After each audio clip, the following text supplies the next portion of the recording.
ये फिजिक्स का पूरा फॉर्मूला है। अब खाली इसमें फिजिक्स से नहीं है, इसमें टर्म भी तो समझना है। तो लास्ट टाइम में कुछ करेंगे ये सोच करके सर समय व्यतीत मत करना, जो समय है उसका सही सदुपयोग करना। जय हिंद दोस्तों, स्वागत है आप सभी का आपके अपने परिवार द लॉजिकल साइंस में। मैं हूं आलोक सिंह आतीश और उम्मीद करते हैं आप सभी अच्छे होंगे। जैसा कि आप सबों को मालूम है कि एएलपी टेक्नीशियन और जेई की एग्जाम डेट आ चुकी है, तो मेरे मित्र ऐसे में रिवीजन बहुत ही जरूरी हो जाता है। और आप सबों को मालूम है कि जो फिजिक्स का फॉर्मूला है वो आपके एग्जाम के लिए कितना उपयोगी है, क्योंकि अगर आपको फिजिक्स के सभी चैप्टर का फॉर्मूला मालूम रहता है तो मेरे मित्र न सिर्फ आपको न्यूमेरिकल क्वेश्चन सॉल्व करने में सहूलियत होती है, बल्कि आपको फॉर्मूला से 1-2 नंबर आसानी से मिल जाते हैं। तो सबसे इंपॉर्टेंट चीज है वो है फिजिक्स के फॉर्मूला का एक बार रिवीजन करना। और हम लोग क्या करेंगे, फिजिक्स के सभी चैप्टर के जो भी महत्वपूर्ण फॉर्मूला हैं उन सभी को डिस्कस करेंगे। और मेरे मित्र फिजिक्स कंप्लीट फॉर्मूला लेक्चर का ये पहला क्लास है, जहां पे हम लोग महत्वपूर्ण 6 टॉपिक के जो फॉर्मूला हैं उसकी चर्चा कर रहे होंगे, जो आपके एग्जाम के लिए अति उपयोगी है। साथ ही आपकी जानकारी के लिए बताना चाहूंगा कि इस सेशन का जो पीडीएफ है वो आपको कहां मिलेगा, यानी कि जो मैं आपको टोटल फॉर्मूला पढ़ाऊंगा वो आपको कहां मिलेगा, ये हमारे टेलीग्राम ग्रुप से मिल जाएगा, जिसका लिंक इस वीडियो के नीचे डिस्क्रिप्शन में दिया हुआ है। आप वहां से जाकर के पीडीएफ को एक्सेस कर सकते हैं। बहरहाल आइए अपने सेशन की शुरुआत करते हैं और देखते हैं एग्जाम रेलेवेंट क्या कुछ सीख पाते हैं। मेरे मित्र सेशन को शुरू करने से पहले आप सबों को बताना चाहूंगा कि द लॉजिकल साइंस एप्लीकेशन पर इस नवरात्रि सभी कोर्सेज पे मेरे मित्र कुछ इस तरह से ऑफर चल रहे हैं, और ये सभी बैचेस आपके एग्जाम और आपके सब्जेक्ट के अनुसार है। आपको क्या पढ़ना है ये डिपेंड करेगा। अगर आपका एनसीईआरटी वीक है, अगर आपने कभी थ्योरी नहीं पढ़ा है, आपको लग रहा है कि सर हम 50-60 डेज में पूरा कर सकते हैं, हमारे पास कोई क्रैश कोर्स नहीं है। ये सब के सब फाउंडेशन है, कंप्लीट बैच है। आप आएंगे यहाँ पे आप तैयारी करके जाएंगे। तो अगर आपको एनसीईआरटी की जरूरत है तो मेरे मित्र आप हमारे साथ एनसीईआरटी में जुड़ सकते हैं। एएलपी एंड टेक्नीशियन का आप पूरा रिकॉर्डेड सिलेबस पढ़ना चाहते हैं तो मेरे मित्र एएलपी टेक कॉम्बो बैच में जुड़ सकते हैं। इसमें आपको फायदा basic science and engineering drawing का भी हो जाएगा। बेसिक साइंस ईडी स्पेशल पढ़ना चाहते हैं वो भी आपको मिल जाएगा। Science special live plus recorded आप पढ़ना चाहते हैं sir technician grade 3 NTPC group D के लिए, वो भी मिल जाएगा। Railway science practice Rukmini science volume 2 का आप प्रैक्टिस करना चाहते हैं मेरे मित्र, वो बैच आपको मिल जाएगा। तो आपके एग्जाम अनुसार और आपके सुविधा अनुसार सभी बैचेस पे क्या है सर, नवरात्रि ऑफर चल रहा है। ये ऑफर 7 अक्टूबर से 12 अक्टूबर तक अप्लीकेबल रहेगा। अगर आप चाहते हैं हमारे साथ जुड़ करके अपने जो साइंस के वीक टॉपिक हैं उसको मजबूत करने के लिए, तो मेरे मित्र आप इस नंबर पे कॉल या व्हाट्सएप कर सकते हैं और द लॉजिकल साइंस एप्लीकेशन को गूगल प्ले स्टोर से डाउनलोड कर सकते हैं। बहरहाल जो हम लोग आज के इस सेशन में कंप्लीट फिजिक्स फार्मूला की बात करने वाले हैं, जो कि हमारा ये पहला लेक्चर है यानी कि पार्ट 1 है, इसमें जो हम लोग का टॉपिक कवर होगा वो कौन कौन सा होगा, तो ध्यान रखिएगा कि पहला टॉपिक हम लोग का मोशन एंड टाइम कवर होगा, गति एवं समय कवर होगा। दूसरा force and laws of motion cover होगा। तीसरा फ्रिक्शन, चौथा हमारा टॉर्क, पांचवा सिंपल मशीन और छठा हमारा ग्रेविटेशन कंप्लीट होगा। मतलब आज के इस सेशन से आपका ये 6 टॉपिक का जो भी फॉर्मूला है वो आपके माइंड में चला जाएगा। तो आइए बिना किसी देरी के शुरू करते हैं हम लोग कहां से, मोशन एंड टाइम से। अभी हाल फिलहाल में मैंने आप सबों को मोशन एंड टाइम के लिए न्यूमेरिकल पढ़ाया था और वहां पे पूरा फॉर्मूला मैंने आपको बताया था। और आप कहेंगे कि गुरुजी इसमें हमें मशक्कत करने की जरूरत नहीं है, तो याद रखिएगा कि जहां पे मशक्कत करने की जरूरत नहीं है वहां पे कम समय देंगे, जहां पे जरूरत है वहां पे ज्यादा समय देंगे, ये हमेशा ध्यान में रखेंगे।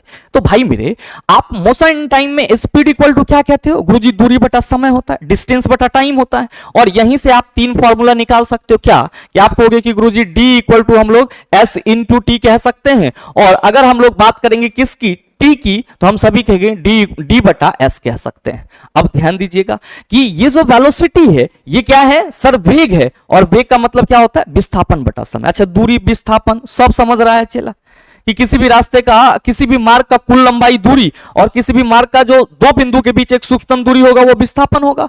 तो स्पीड इक्वल टू डिस्टेंस बटा टाइम है, तो डी इक्वल टू हम एस इंटू टी ना कह सकते हैं और टी इक्वल टू डी बटा एस नहीं कह सकते हैं। बस याद रखिएगा कि वेलोसिटी में डी इक्वल टू हमारा क्या हो जाएगा, आप कहेंगे विस्थापन, और विस्थापन बटा समय आप क्या कहेंगे गुरुजी, वेग कहलाएगा। विस्थापन बटा समय क्या कहलाएगा, आप कहेंगे वेग कहलाएगा। या विस्थापन में परिवर्तन की दर को हम लोग क्या, सॉरी, विस्थापन का जो आपका दर है वो क्या कहलाएगा, आप सभी कहेंगे विस्थापन का दर गुरुजी वेग कहलाएगा। याद रखिएगा कि यहां से अगर हम लोग क्या करें, विस्थापन निकालना चाहें बोले तो डिस्प्लेसमेंट, यहां पे मैं विस्थापन लिख दे रहा हूं, आप सभी समझ जाना, बी फॉर विस्थापन। तो विस्थापन निकालना चाहें तो आप क्या कहेंगे सर, v इंटू टी हो जाएगा, यानी कि वेग इंटू समय हो जाएगा। अब याद रखिएगा यहां पे दोनों ही चीजें, ये a इक्वल टू डीवी बटा डी टी को हम थोड़ा सा मिटा रहे हैं। यहां पे हम पहले इसकी चर्चा कर ले रहे हैं। यहां पे आपको दो सवाल देखने को मिलते हैं मेरे मित्र, दो सवाल देखने को मिलते हैं। पहला तो औसत चाल से संबंधित सवाल देखने को मिलता है, औसत चाल से संबंधित सवाल देखने को मिलता है। और साधारण भाषा में याद रखिएगा कि औसत चाल और औसत वेग को हम लोग भी से रिप्रेजेंट करते हैं। और ये क्या होता है, आप कहेंगे गुरुजी कुल दूरी बटा समय होता है। क्या होता है, कुल दूरी बटा समय होता है। ये आप सबों को मालूम है। बस यहां पे दो कंडीशन आप सबों को याद रखना है, दो कंडीशन याद रखना है। पहला कि अगर वस्तु V1 एवं V2 चाल से, अगर वस्तु V1 एवं V2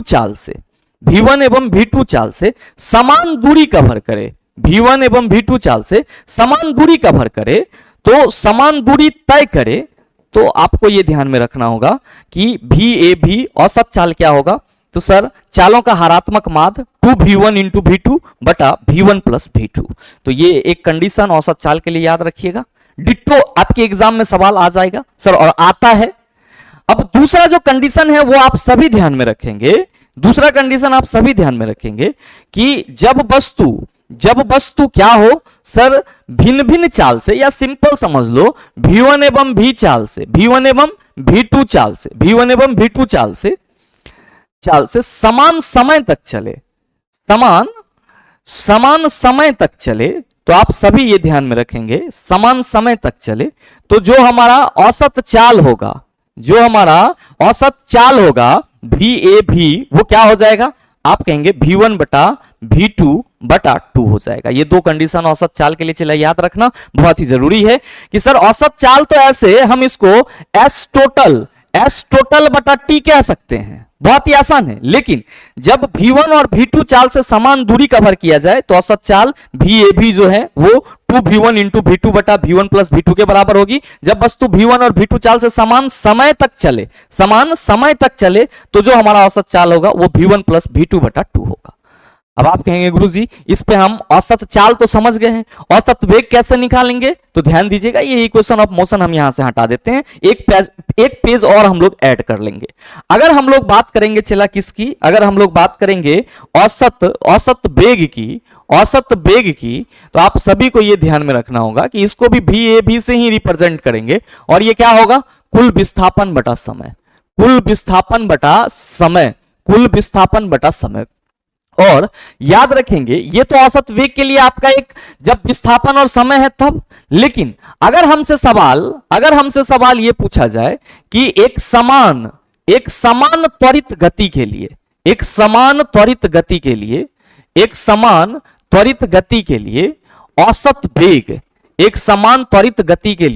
औसत वेग बोले तो VAB, तो क्या कहिएगा U प्लस V बटा 2। और मैंने आपको इसको सर इसका सेकेंड वर्जन भी बताया हुआ है। क्या बताया है कि जब क्वेश्चन में प्रारंभिक वेग और अंतिम वेग दिया हुआ रहे तो औसत वेग जो है प्रारंभिक वेग और अंतिम वेग का क्या होता है, औसत होता है, यानी कि U प्लस V बाई 2 होता है। क्या होता है, U प्लस V बाई 2 होता है। तो मेरे मित्र स्पीड डिस्टेंस और टाइम में ये रिलेशन, वेलोसिटी डिस्प्लेसमेंट और टाइम में ये रिलेशन, एवरेज स्पीड में रिलेशन, और साथ ही साथ एवरेज वेलोसिटी का रिलेशन आप सभी ध्यान में रखेंगे। साथ ही मेरे मित्र जो आपके इस चैप्टर के महत्वपूर्ण फॉर्मूला है वो है ए, जिसको हम लोग एक्सेलरेशन यानी कि त्वरण के नाम से जानते हैं। किसके नाम से जानते हैं, एक्सेलरेशन यानी कि त्वरण के नाम से जानते हैं। एक्चुअली में ये क्या होता है सर जी, ये वेग में परिवर्तन की दर होता है। अच्छा ये U क्या है, आप सभी कहेंगे ये U जो है ये प्रारंभिक वेग है, ये U क्या है, प्रारंभिक वेग है, U प्रारंभिक वेग है। और ये V क्या है, आप कहेंगे अंतिम वेग है। क्या है, अंतिम वेग है।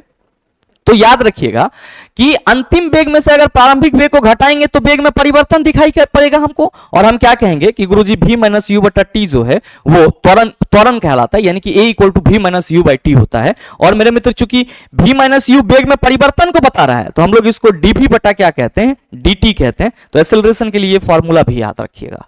साथ ही आप सभी ध्यान में रखेंगे कि विस्थापन यहां पे आपका विस्थापन जो है वो वेलोसिटी इंटू टाइम तो होगा ही होगा। साथ में मेरे मित्र विस्थापन जो है आप सभी ध्यान में रखेंगे कि विस्थापन यानी कि D जो है वो किसके बराबर होगा, XF माइनस XI के बराबर होगा। किसके बराबर, XF माइनस XI। क्या है XF? तो सर XF का मतलब हुआ फाइनल पोजीशन, और XI का मतलब क्या हुआ? आप कहेंगे सॉरी, हाँ, XI का मतलब क्या होगा? Initial position. तो मेरे मित्र, हम लोग सरल शब्दों में ये कहते हैं, हम लोग सरल शब्दों में ये कहते हैं, आप सभी ये ध्यान में रख लेना अगर रखना चाहते हो तो, कि विस्थापन इक्वल टू क्या होता है? विस्थापन इक्वल टू होता है वस्तु की अंतिम स्थिति, वस्तु की अंतिम स्थिति माइनस प्रारंभिक स्थिति, अंतिम स्थिति माइनस प्रारंभिक स्थिति, ये ध्यान में रख लीजिएगा। और इसी को हम लोग XF माइनस XI कहते हैं, XF माइनस XI कहते हैं। अब याद रखेंगे, मैंने आपको कई बार बताया है कि जब चला इक्वेशन ऑफ मोशन की बात करेंगे, आप कहेंगे गुरुजी हमें कोई दिक्कत नहीं है, और रिसेंटली मैंने आपको पढ़ाया भी है। बस क्या कहिएगा कि गुरुजी क्रम से याद रख लेना है। अगर हमसे फर्स्ट इक्वेशन पूछा जाएगा, अगर हमसे फर्स्ट इक्वेशन पूछा जाएगा तो V equal to u plus AT कहेंगे। अगर हमसे सेकेंड इक्वेशन पूछा जाएगा तो हम लोग क्या कहेंगे? S equal to UT plus half AT square. और अगर हमसे थर्ड इक्वेशन पूछा जाएगा, तो इसको हम लोग क्या कहेंगे? V square equal to u square plus 2AS। और इसी को अगर हम लोग V square minus u square कर देंगे तो आप कहेंगे गुरुजी ये 2AS के बराबर हो जाएगा। V square minus u square equal to क्या हो जाएगा? 2AS। और यहां से हम S इक्वल टू एक और फॉर्मूला इजाद कर सकते हैं, V square minus u square बटा 2A। तो ये चीज भी ध्यान में रखिएगा चिला जी, आपके लिए ये डेरिवेशन बहुत ही जरूरी है। ये इक्वेशन ऑफ मोशन किसने दिया था? आप कहेंगे गैलीलियो ने दिया था। ध्यान रखिएगा कि अगर वस्तु विराम से चले तो प्रारंभिक वेग 0 हो जाएगी। तो आप सभी को ये वर्जन भी हमेशा अपने माइंड में रखना चाहिए, क्वेश्चन न्यूमेरिकल क्वेश्चन को सॉल्व करने में मदद मिलेगा कि इफ u इक्वल टू 0, तो आपका जो पहला इक्वेशन अगर यहां पे u का वैल्यू रखेंगे तो आप कहेंगे सर जो फर्स्ट इक्वेशन है वो हमारा हो जाएगा v इक्वल टू 0 प्लस 80। तो 0 ना लिखते हैं, क्या लिखते हैं? v equal to 80। जो सेकेंड इक्वेशन है वो क्या हो जाएगा? चला आप सभी कहेंगे sir second equation s equal to ut plus half t square है, u into t 0 into t 0 हो जाएगा। तो हम कहेंगे second equation s equal to half AT square के बराबर होगा। और मेरे मित्र थर्ड इक्वेशन क्या हो जाएगा? तो आप कहिएगा कि गुरुजी प्रारंभिक वेग 0 होगा तब v स्क्वायर प्लस 0 का स्क्वायर, कुछ नहीं मिलेगा 0 के स्क्वायर से। तो third equation v square equal to 2AS हो जाएगा। तो चिला आप किसी भी परीक्षा में जाओ, मोशन एंड टाइम से संबंधित जो सवाल मिलेंगे वो आपको इस न्यूमेरिकल पे इस फॉर्मूला पे आसानी से सॉल्व हो जाएगा।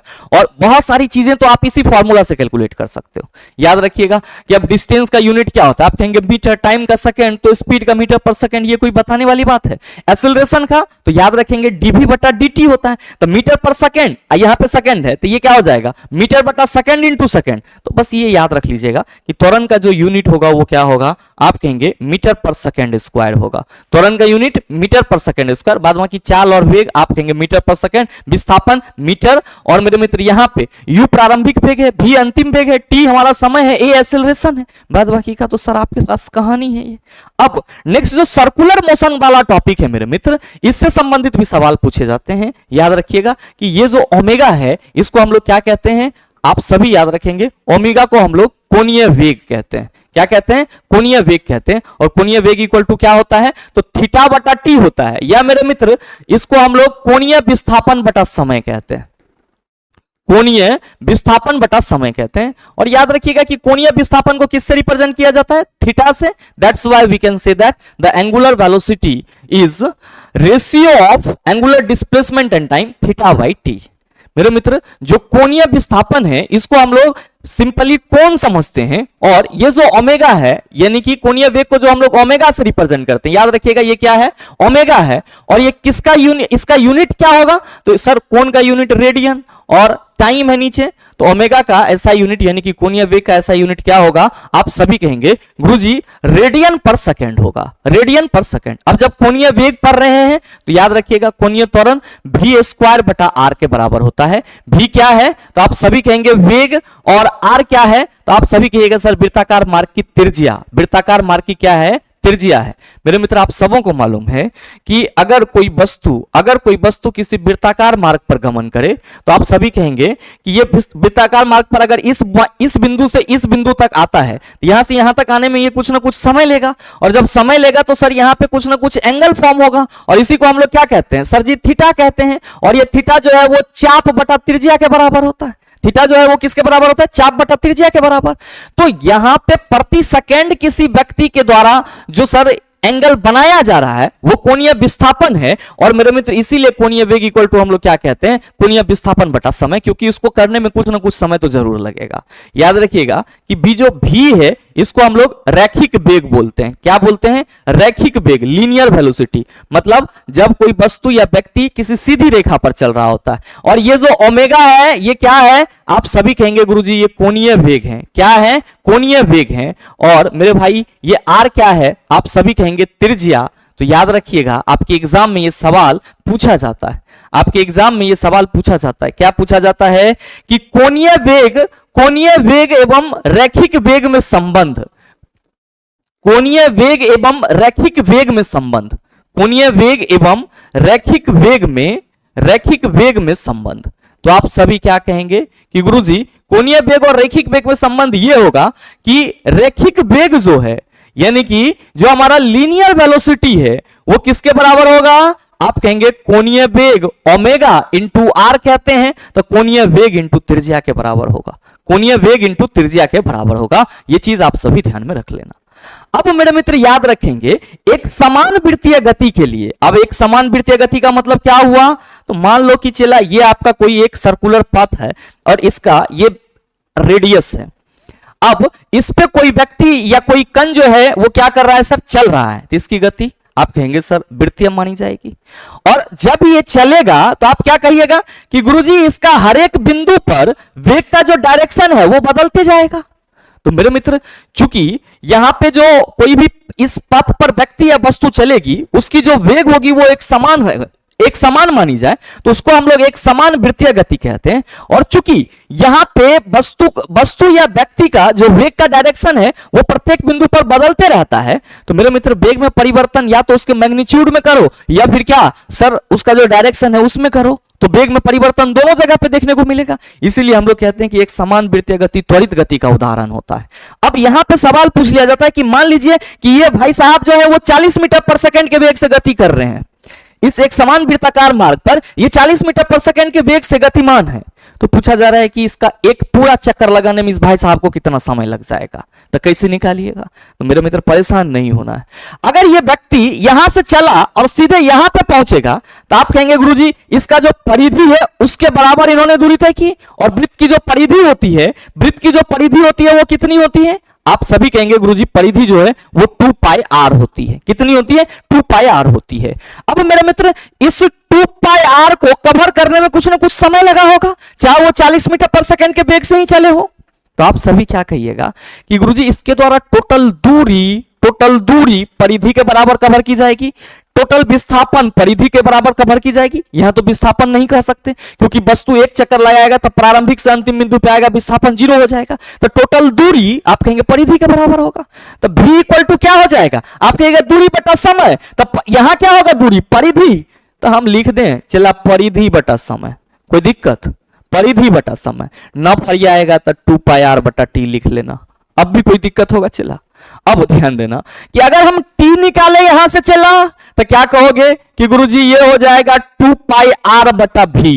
क्या हो जाएगा, t equal to 2 pi r बटा भी। का है तब v equal to 2 pi r बटा टी होता है।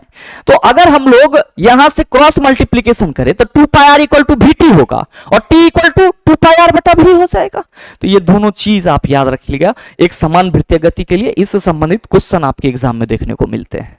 नेक्स्ट जो आपका टॉपिक है वो है force and laws of motion, यानी कि बल तथा गति के नियम।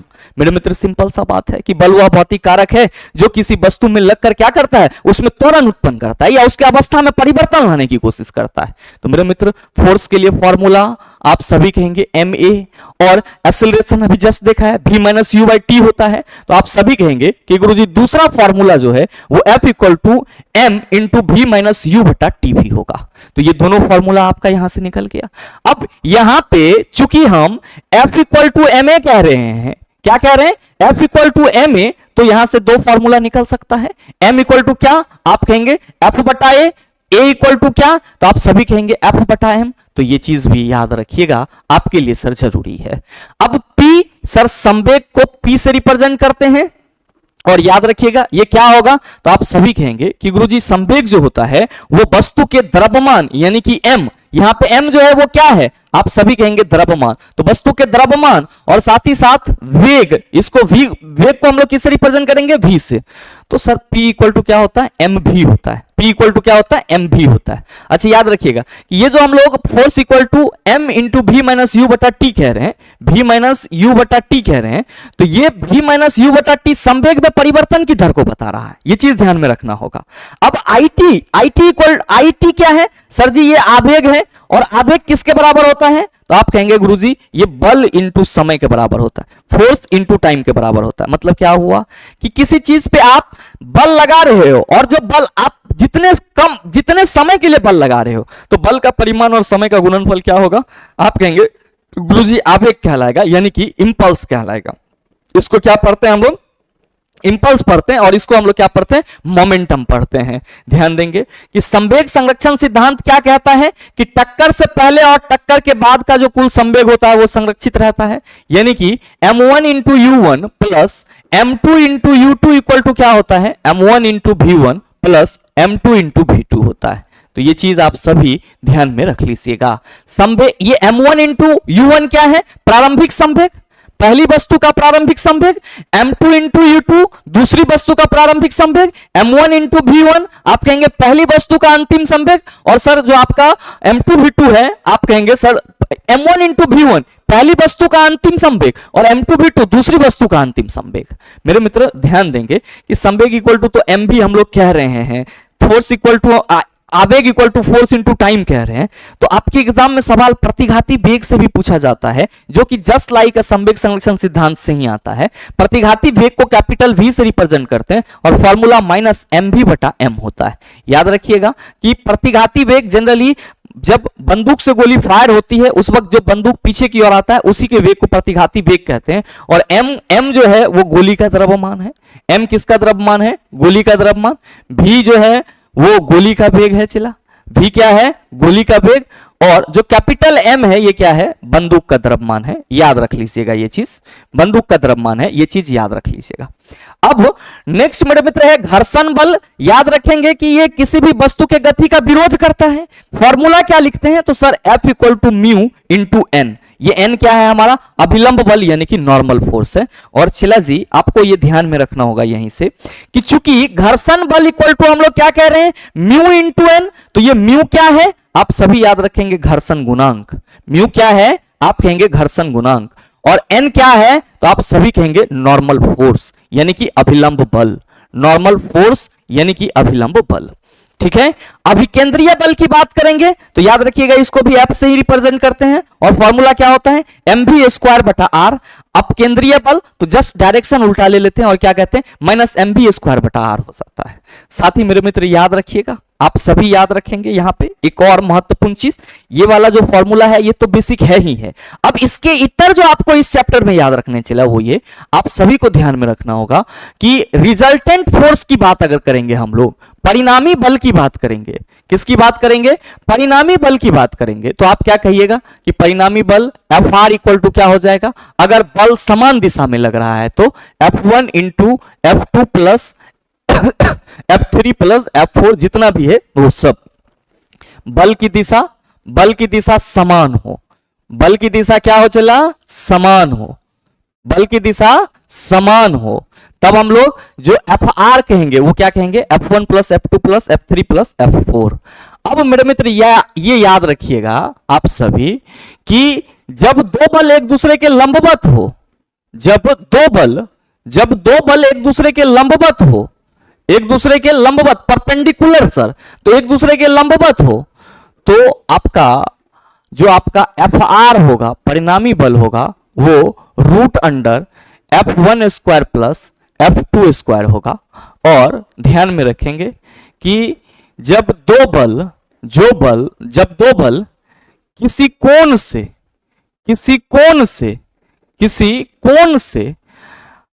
एक्ट हो रहा हो, किसी कोण पे एक्ट हो रहा हो, यानी कि लग रहा हो, किसी कोण पे लग रहा हो, तो आप सभी को यह ध्यान में रखना होगा कि Fr क्या होगा, आप कहेंगे sir F1 square plus F2 square plus 2F1 F2 cos theta हो जाएगा। ठीक है, ये आपको ध्यान में रखना होगा। और मेरे मित्र आप सभी ध्यान में रखेंगे कि विपरीत दिशा में लग रहे विपरीत दिशा में लग रहे विपरीत दिशा में लग रहे विपरीत दिशा में लग रहे बलों के लिए विपरीत दिशा में लग रहे बलों के लिए Fr यानी कि रिजल्टेंट फोर्स किसके बराबर होगा? बलों के अंतर के बराबर होगा। किसके बराबर होगा? बलों के अंतर के बराबर होगा। ये बात भी ध्यान में रखिएगा। तो force and laws of motion में मेरे मित्र ये सभी फॉर्मूला आपके पास होना चाहिए। आप कहेंगे गुरुजी ये तो हम पहले से जानते थे, इसमें नया क्या है? तो मेरे मित्र आप सभी को ये ध्यान में रखना होगा कि जब हम लोग नया की बात करेंगे तो आपने अभी जस्ट देखा कि गुरुजी P इक्वल टू एम भी होता है, यानी कि संवेग इक्वल टू वस्तु का द्रव्यमान इंटू वेग होता है। और हम लोग F इक्वल टू क्या कहते हैं? ma कहते हैं, यानी कि बल इक्वल टू वस्तु का द्रव्यमान इंटू हम लोग त्वरण कहते हैं। तो मेरे भाई आप सभी को ये ध्यान में रखना होगा, आप सभी को ध्यान में रखना होगा कि F इक्वल टू जो हम ma कह रहे हैं और चूंकि a equal to v minus u बटा टी होता है, तो हम यहां पे F इक्वल टू क्या कहेंगे? आप सभी कहेंगे कि सर m ये a का वैल्यू रख दें तो v माइनस यू बटा टी। अब इसी को हम mv माइनस mu बटा टी कह दें चला, तो आप कोई दिक्कत कहोगे? आप कहेंगे बिल्कुल नहीं। जरा सा आप हमें यह बताओ कि ये जो mv है ये क्या है? तो आप कहेगा सर वस्तु का द्रव्यमान और अंतिम वेग का गुणनफल है। तो वस्तु का द्रव्यमान और वेग कोई भी हो, अंतिम वेग या प्रारंभिक वेग, आप कहिए गुरुजी संवेग ही कहलाएगा। तो ये एम भी अंतिम वेग का गुणनफल है। तो आप क्या कहेंगे कि गुरुजी यहां पे जो एम भी है, यहां पे जो एम भी है वो हमारा क्या हो जाएगा? अंतिम संवेग। एम भी क्या हो जाएगा? अंतिम संवेग। और ये एम यू, तो आप कहिएगा वस्तु का द्रव्यमान और साथ में उसका प्रारंभिक वेग, यू प्रारंभिक वेग को बताता है। तो मेरे मित्र ये एम यू क्या हो जाएगा? आप कहेंगे प्रारंभिक वेग हो जाएगा। क्या हो जाएगा? प्रारंभिक वेग हो जाएगा। तो अब मेरे मित्र आप सभी अगर यहां पे अंतिम वेग जो है इसको P2 मान लो और जो प्रारंभिक वेग है इसको पहला संवेग मान लो, तो इस फॉर्मूला से आप ये नहीं कह सकते हो कि गुरुजी F इक्वल टू जो है वो क्या हो जाएगा? तो mv के जगह हम क्या रख दें? P2, mu के जगह P1, तो आप कहिएगा P2 माइनस P1 बटा T।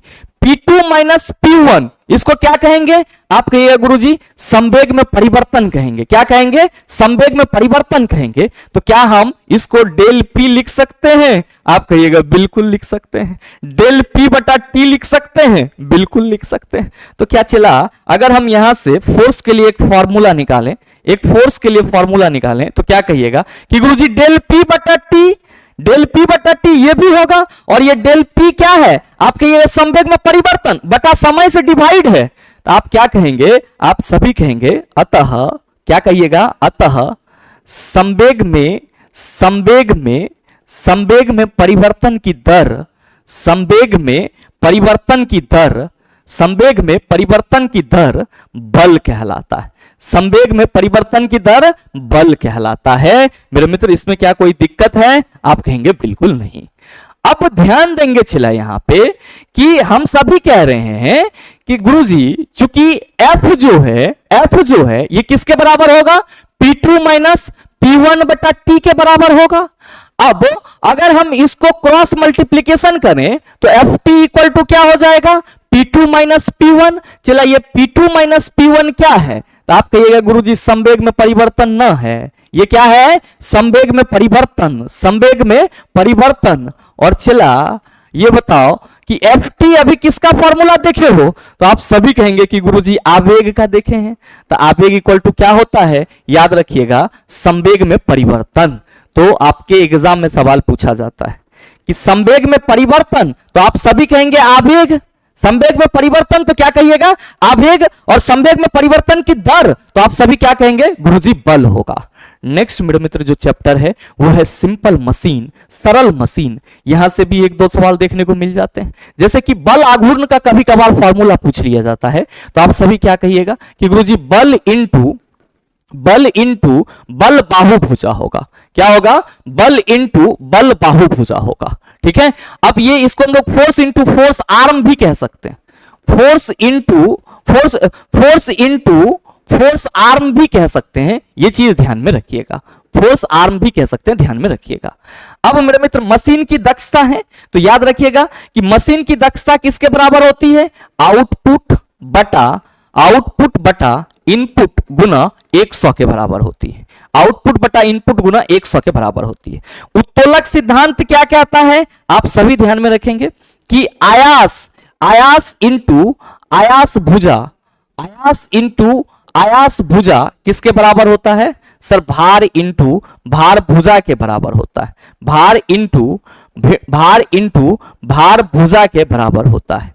ठीक है, अब मेरे मित्र आप कहेंगे कि गुरुजी ये तो हमें पल्ले ही नहीं पड़ रहा है। मेरे मित्र बिल्कुल पल्ले पड़ना चाहिए। सिंपल मशीन, सरल मशीन की बात की जा रही है, तो ये आपका क्या होता है? आप सभी कहेंगे कि गुरुजी एक मतलब कह सकते हो सीधी या मुड़ी हुई रॉड होता है जिसमें 3 महत्वपूर्ण बिंदु होते हैं। जैसे ये यहां से सामान को उठाएगा, ये सामान को उठाएगा इस जगह से, यहां पे हम क्या करेंगे? बल लगाएंगे और इसके पीछे ये आगे पीछे करेगा।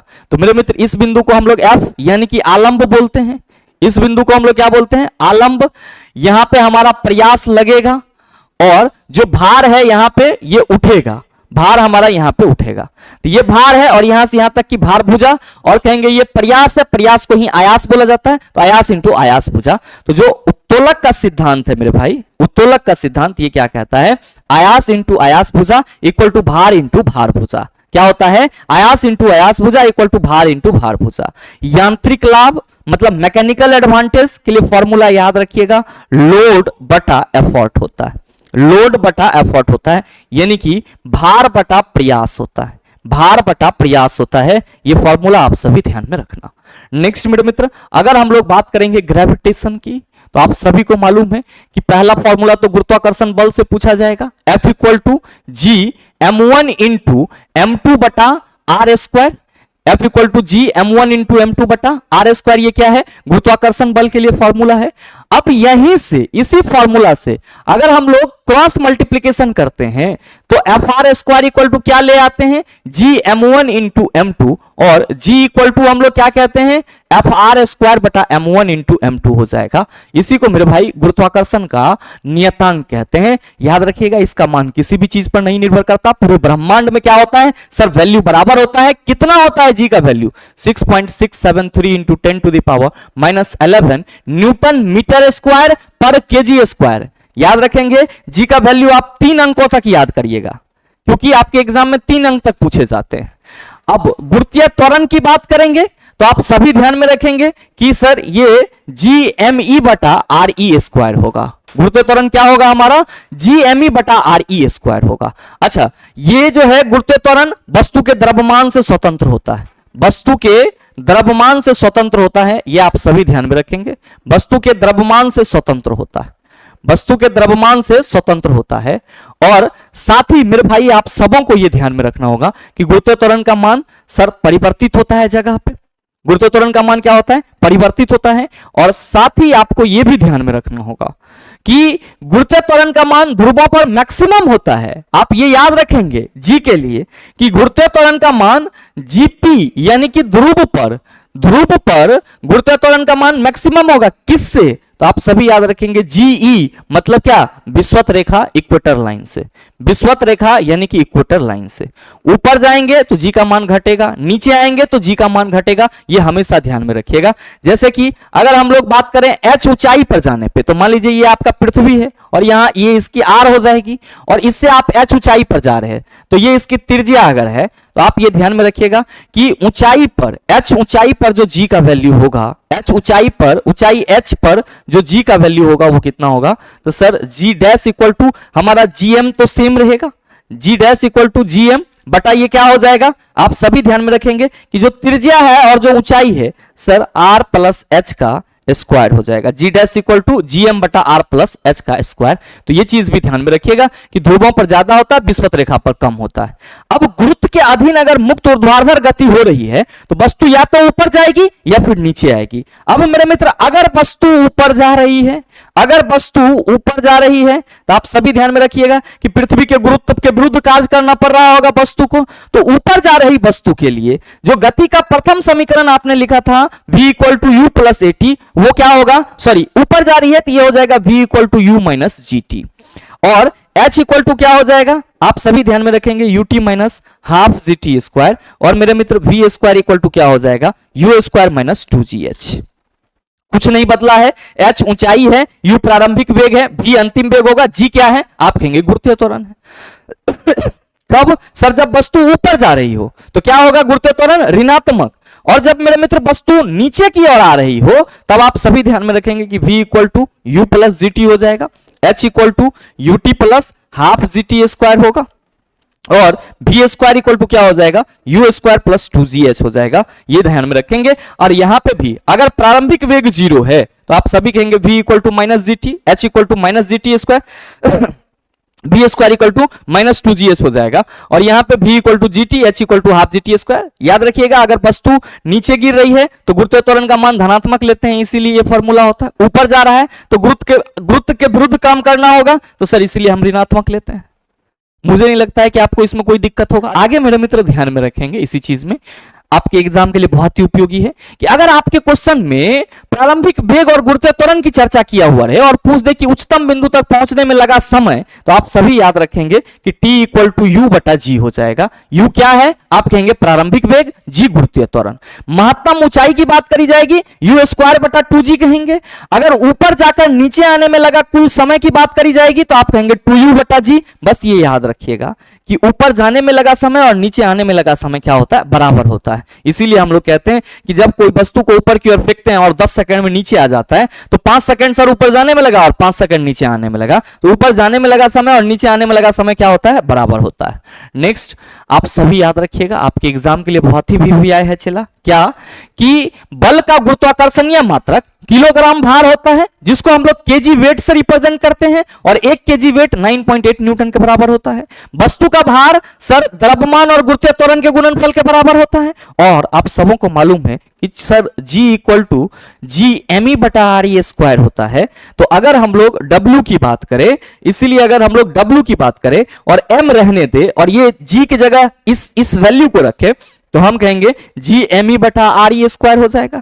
और इसी को सजाकर हम क्या लिख सकते हैं, तो आप सभी कहेंगे गुरुजी इसको सजाकर G M E into m बटा आर ई स्क्वायर लिख सकते हैं। तो याद रख लेना चला, याद रख लेना कि भार के लिए एक फॉर्मूला तो ये हो गया, दूसरा फॉर्मूला आपका ये भी होता है। अच्छा, ये जो भार है, ये जो भार है इसमें भी परिवर्तन होता है। क्यों? क्योंकि गुरुत्वीय त्वरण के मान में परिवर्तन होता है। और कई बार आपके एग्जाम में यह सवाल पूछा जाता है कि जब लिफ्ट ए त्वरण से ऊपर जा रहा हो, जब लिफ्ट ए त्वरण से ऊपर जा रहा हो तो भार, आप सभी ध्यान में रखेंगे, तो भार बढ़ेगा। क्या होगा? भार बढ़ेगा। और ये जो भार बढ़ेगा ये कौन सा भार होगा? आभासी भार होगा। और मेरे भाई आभासी भार इक्वल टू हम लोग क्या कहेंगे गुरुजी, W equal to m g plus m a होगा या m m into g plus a होगा। और जब मेरे मित्र लिफ्ट ए त्वरण से, जब लिफ्ट ए त्वरण से नीचे आ रही हो, ए त्वरण से नीचे आ रही हो, ऊपर जाएगा तो सर भार बढ़ा हुआ मालूम पड़ेगा, और नीचे आएगा तो आप सभी ध्यान में रखेंगे कि भार घटा हुआ मालूम पड़ेगा। बोले तो भार घटेगा। और इस स्थिति में W इक्वल टू क्या हो जाएगा? M g minus m a equal to m into g minus a. तो ये चीज भी ध्यान में रखिएगा। बाद बाकी आप सबों को मालूम है कि किसी वस्तु का चंद्रमा पर भार, तो आप कहिएगा पृथ्वी के भार का चंद्रमा पे भार क्या होगा? आप कहिएगा पृथ्वी के भार का 1/6, पृथ्वी के भार का 1/6। क्यों? इसीलिए कि सर पृथ्वी का जो चंद्रमा पे जो गुरुत्वीय त्वरण होता है वो पृथ्वी के गुरुत्वीय त्वरण का 1/6 होता है। क्या होता है? 1/6 होता है। तो मेरे मित्र, अभी जो आपका टॉपिक क्लियर हुआ है उसमें ग्रेविटेशन तक फिजिक्स के जो भी महत्वपूर्ण फॉर्मूला थे आपने हमारे साथ डिस्कस कर लिया है सर। मोशन इन टाइम से लेकर के सिंपल मशीन तक इन पूरे पीडीएफ, इस पूरे फॉर्मूला के पीडीएफ को मेरे मित्र हम टेलीग्राम पे डाल देंगे ताकि आप जो है इसका एग्जाम टाइम तक रिवीजन कर सको। और मेरे भाई, आप इसको अपने फोन में, लैपटॉप में, कहीं पे भी सेव करके रख लेना, एग्जाम के लास्ट मोमेंट में रिवाइज करने के लिए बहुत ही जरूरी होगा। आप कई छात्र कहेंगे गुरुजी फॉर्मूला लास्ट टाइम में पढ़ते हैं, लास्ट टाइम में आप पढ़ लीजिएगा क्योंकि ये फिजिक्स का पूरा फॉर्मूला है। अब खाली इसमें फिजिक्स से नहीं है, इसमें टर्म भी तो समझना है। तो लास्ट टाइम में कुछ करेंगे ये सोच करके सर समय व्यतीत मत करना, जो समय है उसका सही सदुपयोग करना। बाद बाकी उम्मीद करते हैं कि यहां तक के सभी फॉर्मूला को आप आसानी से समझ पाए होंगे। इसके अगले वीडियो में हम लोग फिर से महत्वपूर्ण चैप्टर के फॉर्मूला को डिस्कस करेंगे। और मेरे मित्र, फिजिक्स फॉर्मूला में हम ज्यादा से ज्यादा आपको 3 से 4 वीडियो देंगे और आपका पूरा का पूरा फिजिक्स क्या हो जाएगा सर, फॉर्मूला के माध्यम से रिवाइज हो जाएगा। तो उम्मीद करते हैं कि ये वीडियो आप सबको अच्छा लगा होगा। अगर आपको अच्छा लगा तो वीडियो को लाइक कीजिएगा, ज्यादा से ज्यादा अपने दोस्तों के साथ शेयर कीजिएगा। और हाँ, अगर आप चैनल पर नए हैं तो सब्सक्राइब करके बेल आइकन दबा लीजिएगा ताकि इस तरह के एग्जाम रेलेवेंट वीडियो का नोटिफिकेशन सबसे पहले आपके पास पहुंचे और आप उसको सबसे पहले देख पाओ। मिलते हैं फिर अगले सेशन में, तब तक के लिए best of luck. Thank you, have a nice day.